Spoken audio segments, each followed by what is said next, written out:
I get lots of criticism from my family. I'm also Christian and I'm expected to forgive when people continuously violate me.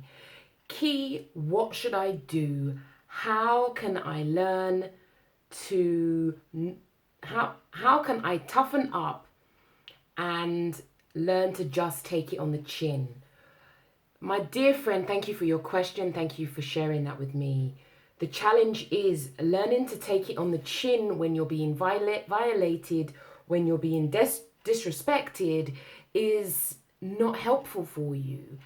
It means that you're going to try to make yourself be numb, or you're going to start pushing things under the rug, which is a recipe for us avoiding, not facing issues head on. And we know that these are factors that feed into depression and anxiety. So, my kind of curiosity really here is about always boundaries. Where are your boundaries? And most importantly, boundaries need consequences. So if someone infringes upon them, there's also a consequence. You've asked about toughening up.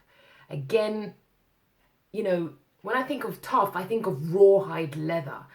And becoming tough can actually go against your own essence if you're not a naturally tough person. Having boundaries means you honor your essence. If you are someone who's kind, who's caring, who's supple, but you also, there's a consequence if people violate. So you have to think about what that will be, but I would also encourage you to definitely honor that. Again, I'm a massive fan of small wins. So it's highly unlikely that just going into like expecting that they'll respect you tomorrow, if you put a boundary in place, that's highly unlikely to happen. But often, the longer you put boundaries in place means that either one, people may find she's really difficult nowadays, she's very difficult, or there's relationship casualties. And that can be tricky when it's family, but we have to work out whether having those people in our lives, they're actually red flags and they make us ill, because no one wants to be like at the far end of the mental health spectrum where we've been hospitalized, medicalized.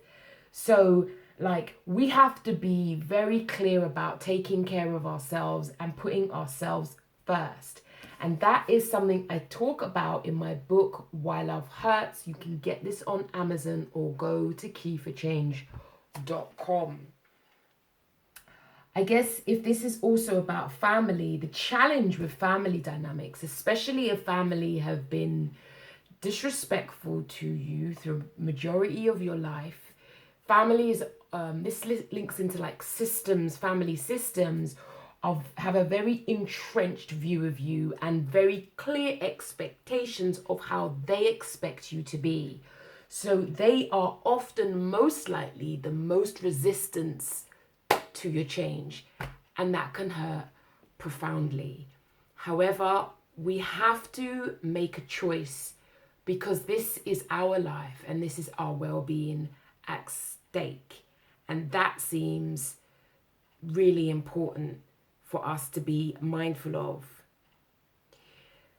It's also likely that you are vulnerable to validation from external sources.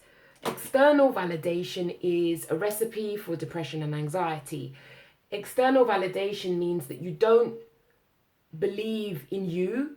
You are waiting for other people to give you the thumbs up. And it may mean that you're right, but if you're right and it's inconvenient for them, they're going to downplay you and you doubt yourself. So if they give you the thumbs down, then you doubt you, which is not healthy for you, because it means that you don't trust in yourself. And trusting in ourselves is so important for our well-being. I really can't state that enough. So I think the real crux of the matter is about how do you begin to trust in you? And that is a journey and that is a process. There's no quick fixes to that. And that's why I'm really a massive fan of small wins.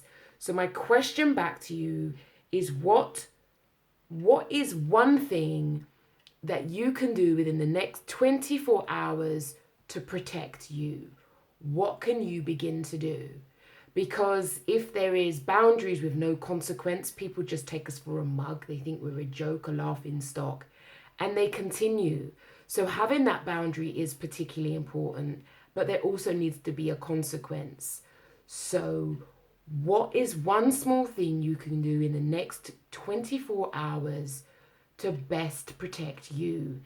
Now, sometimes when working with clients, I often talk about some of our tactics are passive, so often avoidance can be passive, and there are some tactics that are assertive.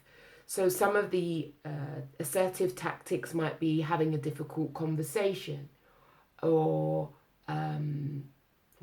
some may argue that putting a block, using our block feature is being assertive because we're taking control. And there is no judgment whether we're passive or assertive. But I think you need to think about, if anything, list some of the tactics that you're going to employ. And if this video will also go to the Feel Love group, if you've got any tactics that you think our Feel Lover could use to assist her with boundaries and learning to trust ourselves, leave a comment below. I hope this information is helpful. I'll be exploring boundaries in greater depth at my Feel Loved workshop on Saturday, the 28th of September. There is a link in the Feel Loved group as well as on my website. Do consider investing in you to assist you, support you with taking steps to honor the greatness within you, to look after you in order to put yourself first. If you need help, do consider scheduling a fact-finding call with me. And remember, take care of you, because if you don't,